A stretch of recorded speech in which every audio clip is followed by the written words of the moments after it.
Assalamualaikum warahmatullahi wabarakatuh. Ila Rasulullah Muhammadin sallallahu alaihi wasallam Husan la mu'alif hadal kitab Imam Nawawi Ad-Dimashqi Semangkubul muslimin muslimat Husan la ba'ana umatina wa jatina wa jatina wa semasyan masyayihina Husan la mahatuna al-asqiya Lillahi ta'ala lahumul fatihah Bismillahirrahmanirrahim Alhamdulillahirabbil alamin arrahmanirrahim maliki yaumiddin Iyyaka na'budu wa iyyaka nasta'in Shiratal mustaqim Shiratal ladzina an'amta 'alaihim Bismillahirrahmanirrahim. Halaman 30. Faslun fi alamatil khairi. Tanda-tandanya kebaikan atau indikator kebaikan. Kala ngendika ini sampai akhir bab membicarakan tentang indikator-indikator. Anda yang buat skripsi, kalau butuh dalil, butuh rujukan hadis tentang indikator-indikator perilaku tertentu, mungkin di sini yang sesuai bisa diambil. Kala ngendika sapa Kanjeng Nabi alaihi salatu wassalam, alamatus sabri utai indikatornya sabar. Kayaknya kalau di psikologi banyak bicara tentang sabar, biasanya ada penelitian tentang sabar. Indikator sabar itu apa? Kalau Anda di tarbiyah ya, mungkin juga ada. Kalau di kimia ada nggak? Atau fisika, indikator sabar. Kanjeng Nabi ngendikane alamatus sabri utawi indikatornya sabar. Itu di sini ada dua. Satu, husnus sariroti, yaitu baiknya hati indallahi kepada Allah Subhanahu wa taala. Jadi maksudnya begini, orang yang sabar itu orang yang senantiasa punya hati yang baik, husnudzon kepada Allah Subhanahu wa taala. Kita dapat musibah, kita dapat sesuatu yang gak enak, kita tidak marah, tetapi hati kita tetap husnudzon pada Allah. Kadang kan ada toh, kita tuh kalau dapat sesuatu yang gak enak, kemudian pikirannya elek, suudon, ini paling ini tonggone atau koncone atau apa, yang kita kemudian tuduh melakukan sesuatu yang gak baik. Orang yang sabar tidak akan suudon, dia senantiasa husnus sarirah, hatinya senantiasa baik atau husnudon. Itu satu, hatinya orang yang sabar itu senantiasa hatinya baik, tidak pernah dipenuhi dengan sesuatu yang gak baik. Kalau kita begitu mendapatkan musibah, mendapatkan sesuatu yang gak enak, kemudian kita suudon, berarti kita belum sabar. Itu satu. Yang kedua, wahusnul khidmati, lan baiknya pelayanan. Artinya yang satu terkait dengan hati, hatinya tetap baik, hatinya tetap husnudon, tidak menjadi buruk. Nah, secara fisik perilakunya tetap baik. Jadi kalau kita sabar, pekerjaan kita tetap baik. Sama dengan kita kalau kita misalnya masak, kemudian lagi emosi, langsung kurang kabeh ini, itu berarti nggak sabar. Orang yang sabar itu perilakunya tetap stabil, jadi secara fisiknya tetap husnul khidmati. Kita nggak like santri mesti sabar. Boys, Mbak, itu apa gosong? Nggih, mboten napa-napa. Ben rada asin. Kok kasinan, Mbak? Nggih, kajenge awet. Misalnya. Jadi sabar itu hatinya baik, hatinya tidak berubah, fisiknya juga tidak berubah. Jadi pelayanan fisiknya enggak. Kemudian ini Anda yang di lab, ternyata di lab kita keliru, kemudian mungkin dikritik agak keras oleh pembimbing, kemudian muncul emosi nih, langsung ilah kerutuk. Nah, itu berarti kita belum sabar. Sabar itu senantiasa stabil, fisiknya stabil, tidak berubah, tetap husnul khidmah, pelayanan yang baik, perilaku yang baik, hati kita juga nggak berubah. Jadi hatinya tetap husnudon, perilakunya tetap stabil, itulah sabar. Kalau kita kemudian perilaku kita berubah, berarti itu menunjukkan kita belum sabar. Nah, kita bisa mengintrospeksi diri sendiri toh. Kok aku malah ini biasanya kayak gini. Ketika emosi kok berubah, berarti kita belum sabar. Orang sabar itu bisa juga emosi, tetapi kan tetap terkendali. Loh, Nabi kan juga tetap, Nabi kan emosi juga toh dalam hadis.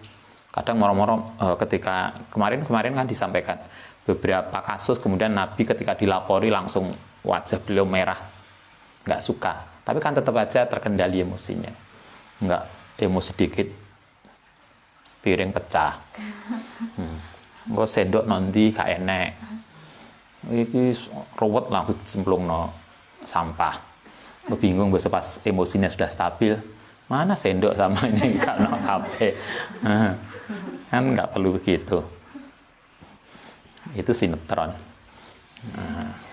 Nah, kita kan enggak. Itulah sabar. Jadi marilah kita belajar mengendalikan hati dan mengendalikan perilaku agar tetap stabil. Itu sabar. Itu satu. Yang kedua ya Ali, lil mukmini kudu orang mukmin salah su alamatin utai tanda, ada 3 indikator. Kata kanjeng Nabi, kalau kita itu orang yang beriman, tandanya orang beriman, indikatornya orang beriman itu ada 3. 1, bu'dul mali, tidak terpengaruh duniawi. Jadi pikiran orang yang beriman itu hanya Allah SWT. Karena itulah kehidupan duniawi tidak akan membuat dia melupakan pada Allah SWT. Kita dari sejak awal kita diajarkan bukan berarti orang yang bu'dul mal, orang yang tidak terpengaruh duniawi itu bukan berarti tidak berharta loh ya. Ke kampus jalan kaki, sepatunya mulai semester 1 nggak berubah, bajunya mulai Senin sampai Sabtu ya gak ganti. Mbak lapor kok gitu? Wah, ini kan indikator orang beriman, Ustaz. Saya ini tidak terpengaruh duniawi, jadi nggak ngurusi penampilan, nggak juga. Itu nanti bedanya tipis antara koproh ambek. Nah, ini orang beriman. Bukan begitu. Orang beriman itu bukan berarti tidak berharta.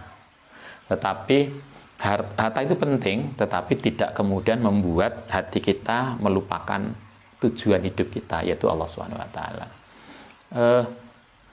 Nabi Sulaiman tuh nabi, tentu imannya luar biasa, tapi kan kaya. Nabi Sulaiman tuh nabi, tapi kan dia raja yang luar biasa. Kalau Al-Quran bahkan mengatakan Nabi Sulaiman dalam doanya itu kan minta agar dia dikasih kekuasaan kekuasaan itu tidak pernah akan diberikan Allah pada orang sesudahnya. Jadi dia special force. Dia punya kekuasaan yang sangat spesial yang hanya diberikan Allah kepada Sulaiman. Yang itu tidak pernah diberikan pada yang lain. Kayak begitunya, walaupun dia beriman tetap kaya. Walaupun beriman dia tetap jabat.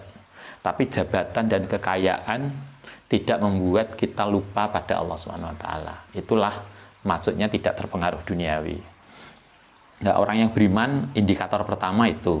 Yang kedua, wa'budun nisa, tidak terpengaruh pasangan.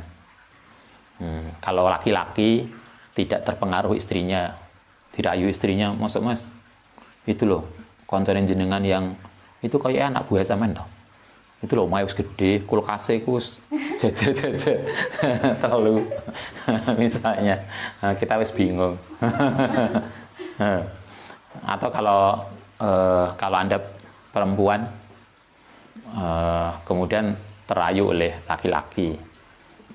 Kata kanjeng Nabi, indikator kedua orang yang beriman adalah dia tidak terpengaruh oleh pasangannya. Yang artinya pasangan yang kemudian mengajak dia untuk jauh dari Allah SWT. Karena itu kan nikah itu kan justru kalau kita diajari nikah itu kan sarana untuk mendekatkan diri pada Allah. Sehingga kita memilih dia, istri kita, Anda memilih dia, suami Anda, itu kan karena dengan suami itulah Anda semakin bisa dekat pada Allah. Jadi karena itulah istri, anak itu tidak akan membuat kita justru kemudian jauh dari Allah Subhanahu wa taala. Kalau kita kemudian terpengaruh istri, karena Al-Qur'an kan juga ingatkan kita toh bahwa anak-anak kita, harta kita, keluarga kita itu kadang itu bisa menjadi fitnah yang bisa menjauhkan kita dari Allah. Kadang, tapi artinya kadang itu tidak mesti begitu. Artinya kalau tidak bisa dikomunikasikan, dimanage dengan baik, maka keluarga itu bisa menjauhkan kita dari Allah. Apa yang diinginkan oleh Kanjeng Nabi adalah agar keluarga itu justru menjadi semakin mendekatkan diri kita pada Allah. Anda yang perempuan asalnya sholat dewean, begitu nikah enak imame, kan lumayan toh. Gak usah jamaah ning masjid wis enak imame. Nah, kalau Anda yang laki-laki begitu nikah punya makmum. Anak limo kan lumayan, makmumnya seneng. Apa mana yang tadi dengarkan webinar apa tadi Najwa Shihab tadi yang keluarganya 15 itu 15 orang, ibunya ada nomor ke-8. Coba kalau anaknya 15 tambah ibunya 1 kan 16. Kan wis regu to. Nah, kayak makmume maksudnya begitu.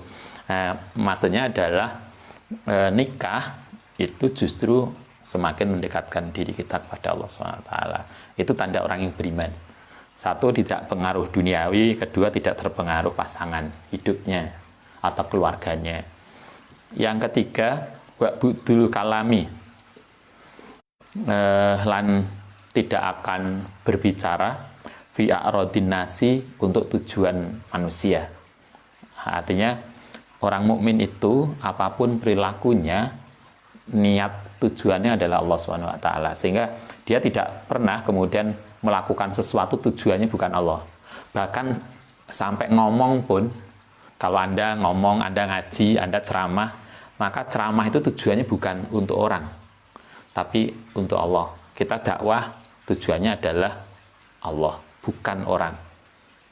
Apalagi cuma lah pokoknya rajin dakwah, lumayan lah. Amplopnya piro. Ya, kalau mikirnya gitu, maka berarti dia bukan mukmin. Apapun aktivitas kita, kayak kita kuliah, ngerjakan tugas kan tujuannya bukan untuk dosen. Bahwa itu nanti oleh dosen di ACC itu benar. Tapi tujuan akhirnya adalah bagaimana kita memenuhi perintah Allah untuk belajar dengan baik. Kan begitu.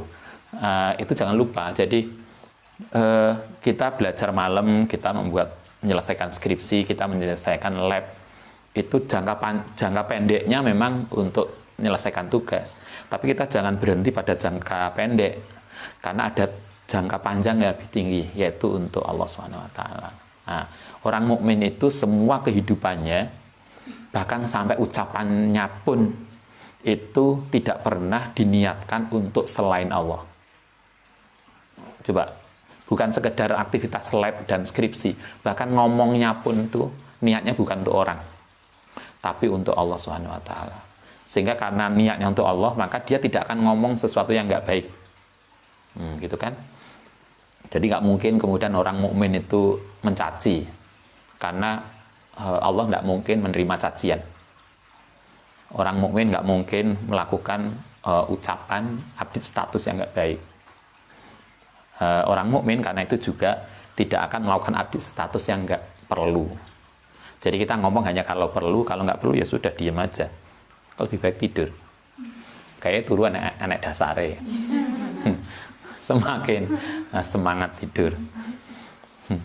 Itu tanda indikator orang mukmin. Satu, tidak terpengaruh duniawi, tidak terpengaruh pasangannya, tidak meniatkan ucapan atau perilakunya kepada selain Allah SWT. Itu indikator orang mukmin. Kita lanjutkan. Ya Ali, lil akili, kedua orang yang cerdas. Salah satu alamatin ada 3 indikator. Nah, sekarang orang pinter, akil. Akil itu orang yang pinter. Orang pinter, orang itu disebut pinter, katakan Nabi, itu indikatornya 3. Satu, al-isti'anatu, yaitu menggunakan sarana bidunya kelan dunya alal akhirati, untuk kepentingan akhirat. Kata Nabi, orang pinter itu adalah orang bisa menggunakan dunianya untuk tujuan akhirat. Sehingga kita itu harus sukses duniawi itu ya, tapi sukses duniawi itu adalah untuk kesuksesan di akhirat, bukan dibalik. Bukan dibalik, kepentingan duniawi lebih diprioritaskan daripada kepentingan akhirat. Kalau kita membalik berarti kita tidak akil, tidak cerdas. Cerdas itu adalah kita menggunakan apapun yang ada di dunia ini, kehidupan di dunia ini adalah untuk tujuan lebih tinggi, yaitu akhirat. Itu satu. Yang kedua, wa ihtimalul jafai, lan berani untuk memikul tanggung jawab. Jafa itu beban awalnya. Jadi kalau dia orang mukmin, orang yang pintar itu kan tahu kalau dia ingin sukses, maka dia ada konsekuensi logis yang harus dia tanggung. Kalau kita ingin segera sukses kuliah, itu konsekuensinya kan harus betah melek bengi untuk mengerjakan tugas. Nah, orang yang pintar dia tahu apa yang harus konsekuensi yang harus dia tanggung, dan dia berani untuk menanggung beban itu. Kalau kita itu ingin sukses tapi bulet, kerja kerasnya nggak mau, maka nggak mungkin kita sukses. Masih ingat ada peribahasa, kalau kita ingin hasil yang luar biasa, maka kita harus kerja yang tidak biasa. Kan gitu toh. Ya kerjanya gelundang-gelundung, lagi ngetik, bolak-balik angop, ya mbak, ngantuk, turu. Lagi buka laptop, turu. Nah terus, apa yang bisa diperoleh? Nah, kan itu berarti gak pinter. Pinter itu, dia harus berani untuk menanggung beban yang harus dia lakukan sebagai konsekuensi untuk kesuksesan yang dia ingin raih. Anda bisa lihat yang sering saya sampaikan tuh, dulu di Amerika tuh ada seorang tokoh basket. Anda mungkin pernah dengar namanya Magic Johnson, salah seorang pebasket yang luar biasa di NBA. Saking hebatnya, mulai disebut Magic, karena kalau kemanapun dia melempar itu akan masuk jaring. Tapi kan dia tidak tiba-tiba begitu. Kalau kita belajar, Anda bisa baca biografinya. Itu latihannya 8 jam per hari. 8 jam itu mulai jam 8 sampai jam 4 sore. Itu tiap hari latihannya.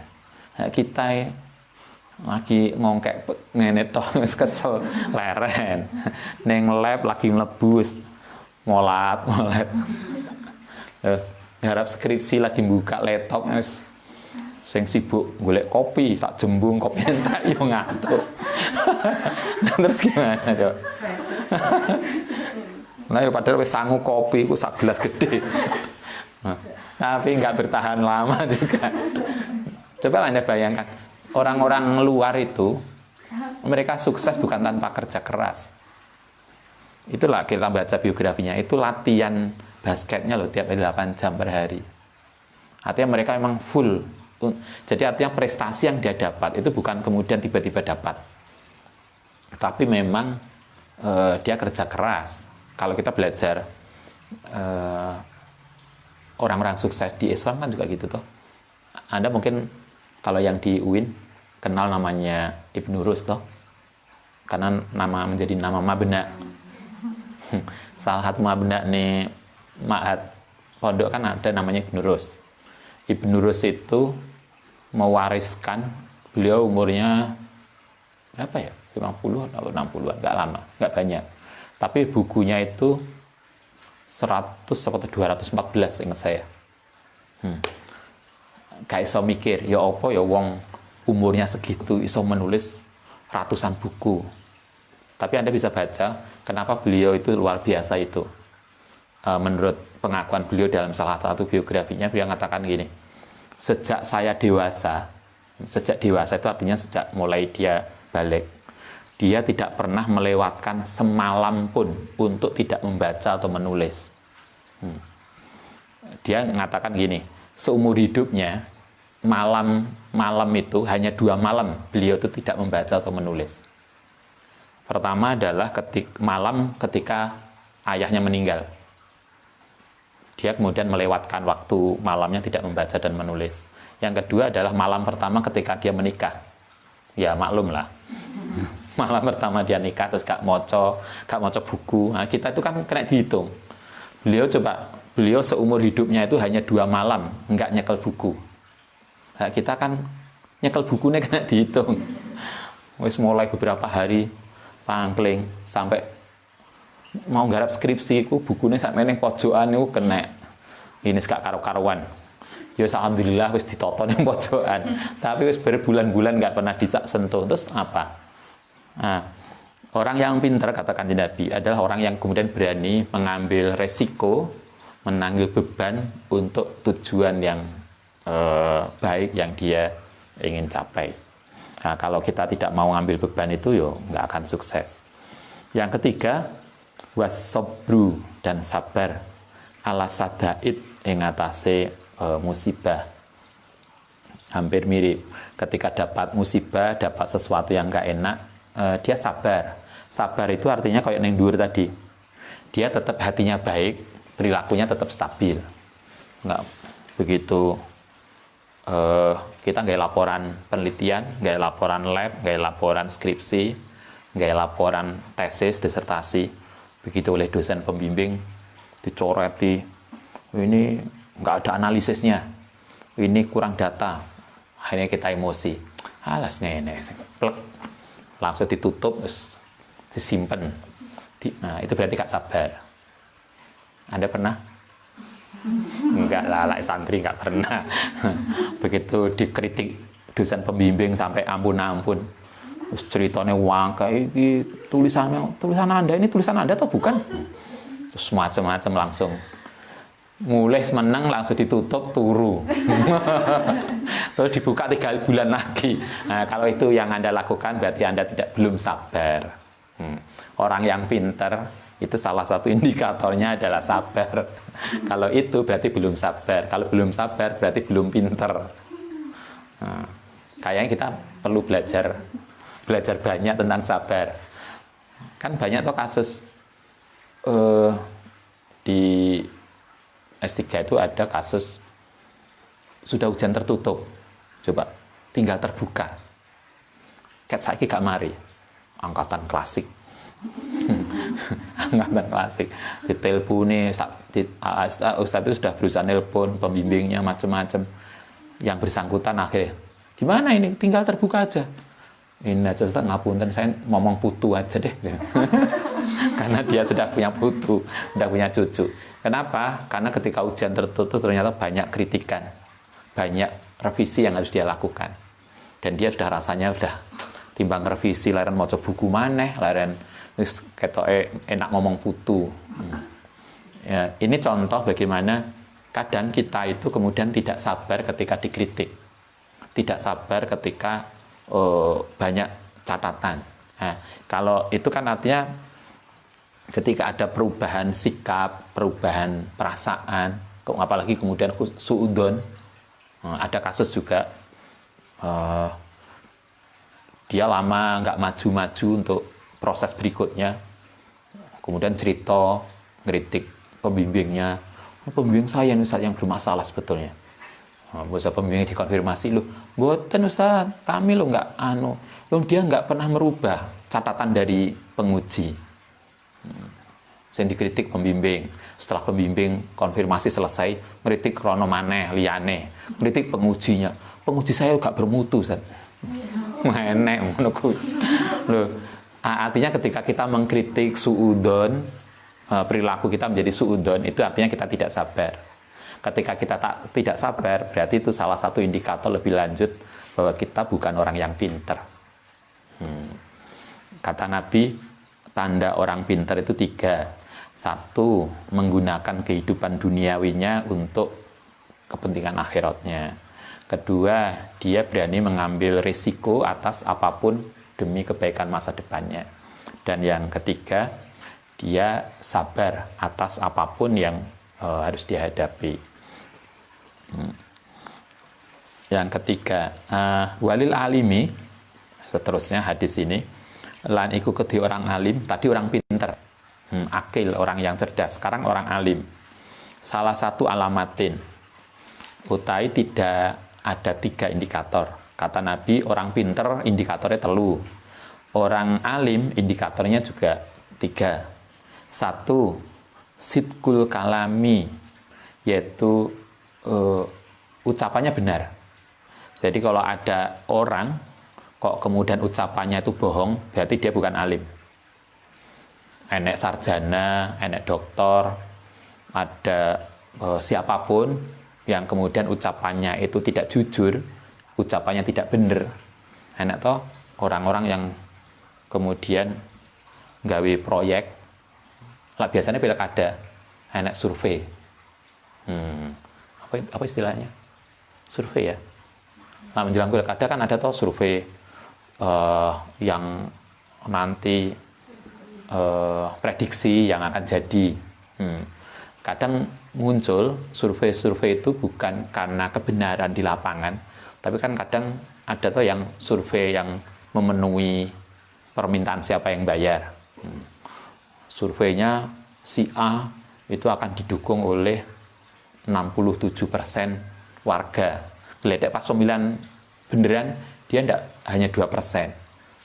Karena survei awal itu hanya untuk mengaruhi warga, yang untuk menunjukkan ini loh tokoh yang dikehendaki warga untuk memengaruhi massa.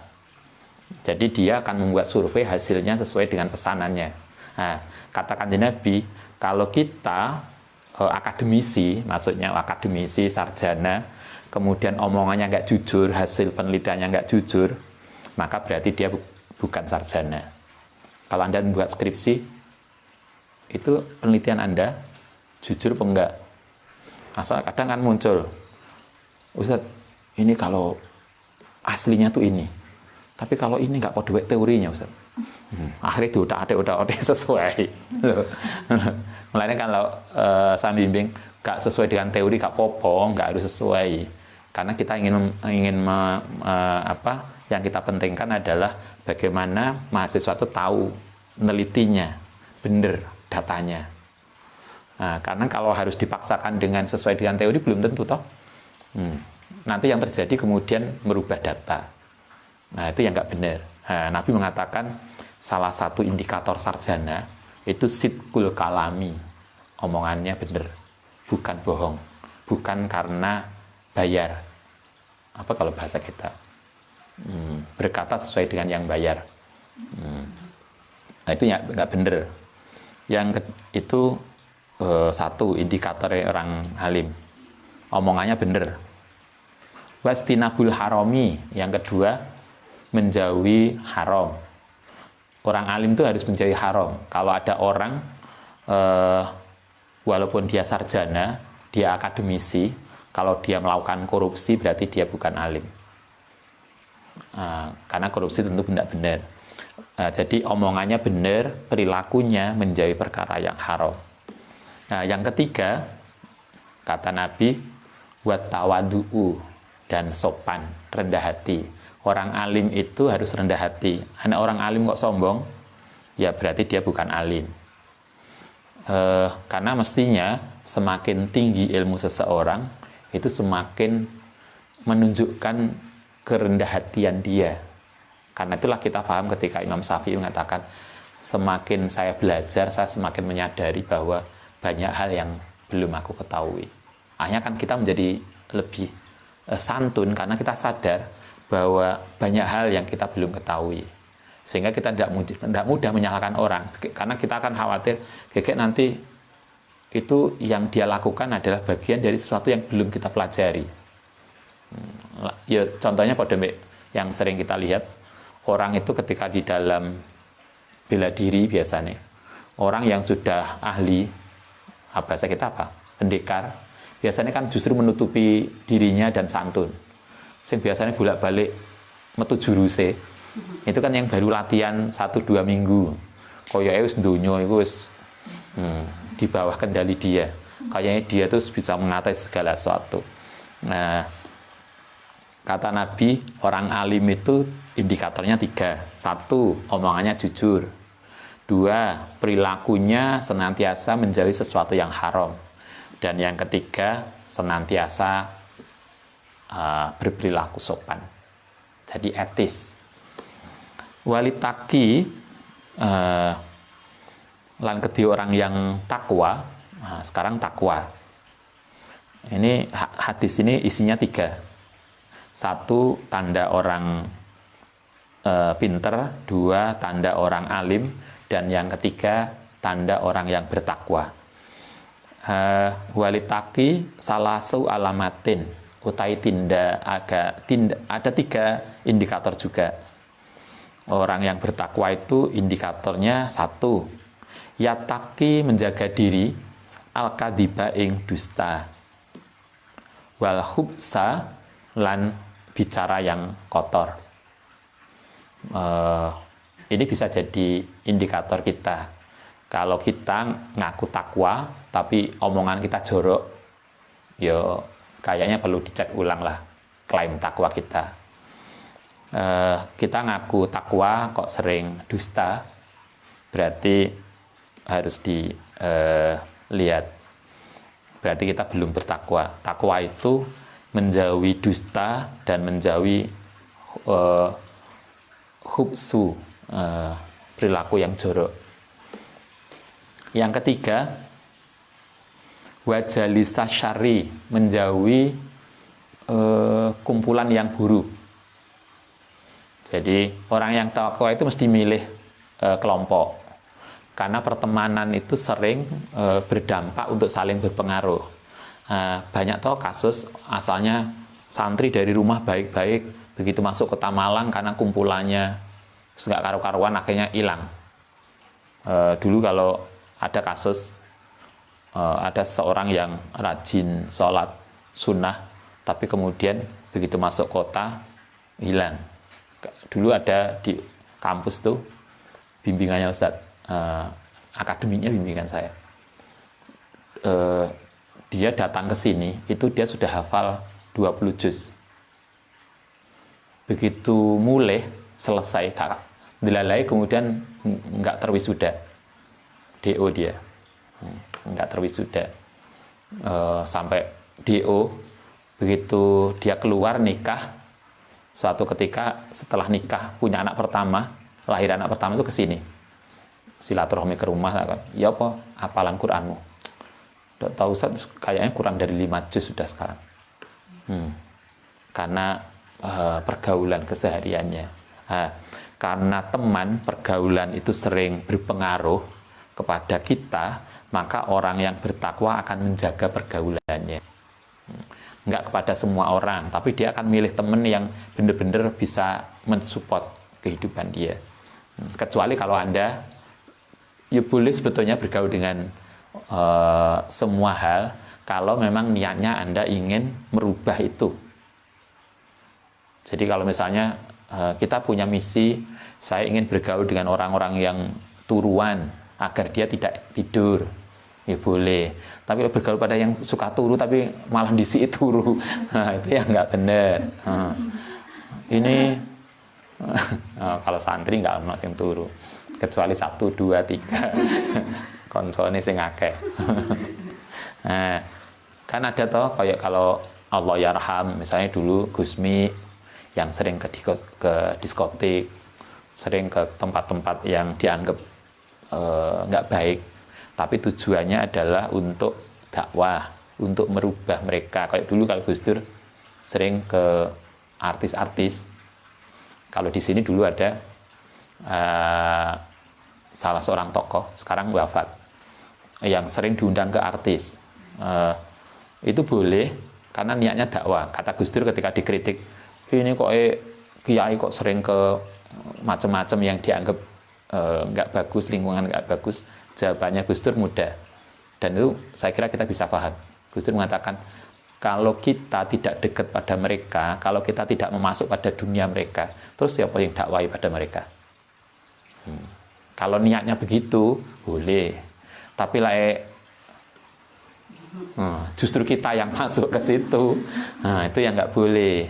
Karena itulah di sini Nabi mengatakan menjaga pergaulan. Orang yang takwa itu menjaga pergaulan karena agar dia tidak kemudian, kan semua orang itu bisa tahan terhadap godaan lingkungan. Tapi kalau Anda kuat dakwah, yo silahkan. Itu jauh lebih bagus. Yang ketiga, wayada'u dan ninggal sopom takwa satrol halali ing sebagian perkara halal mukhofatan krono khawatir ayakoa yang terjatuh fil harami. Kata Kanjeng Nabi, indikator yang ketiga ini tidak mudah. Nabi mengatakan orang yang bertakwa itu bahkan menjaga dari yang halal. Yang halal aja loh dijaga, artinya diminimalisir karena khawatir agar tidak jatuh pada yang haram. Jadi bukan mumpung halal, enggak, halal pun dijauhi. Jadi kayak kita poso itu kan menjaga diri dari segala hal yang bukone harus dijaga. Bukan berarti, Ustaz, ini kan saya puasa, yang tak makan saya beli dari harta saya sendiri. Semua iya benar, tapi puasa itu kan mengurangi makan. Walaupun halal itu milikmu benar, tapi dengan puasa mestinya justru mengurangi itu semua. Nah, orang yang bertakwa itu juga begitu. Yang halal pun semakin dikurangi karena khawatir jatuh pada yang haram. Artinya dia benar-benar orang yang bertakwa itu hati-hati. Makanannya dijaga, pergaulannya dijaga, omongannya, perilakunya dijaga. Jadi kalau kita itu ingin menjadi bertakwa, orang yang oleh Allah dianggap takwa, maka 3 hal itu harus kita penuhi. 1, menjaga pergaulan. 2, menjaga makanan. Dan yang ketiga, menjaga perilaku kita. Jangan jatuh pada bohong dan jorok. Baik, sementara kita akhiri, kita lanjutkan besok. Al-Fatihah.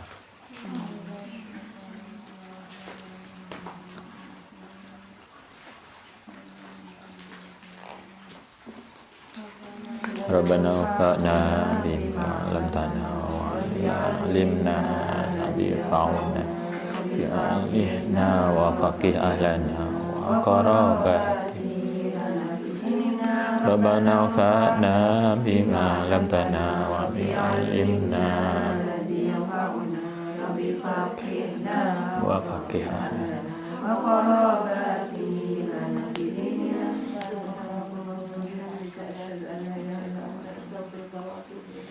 Assalamualaikum warahmatullahi wabarakatuh.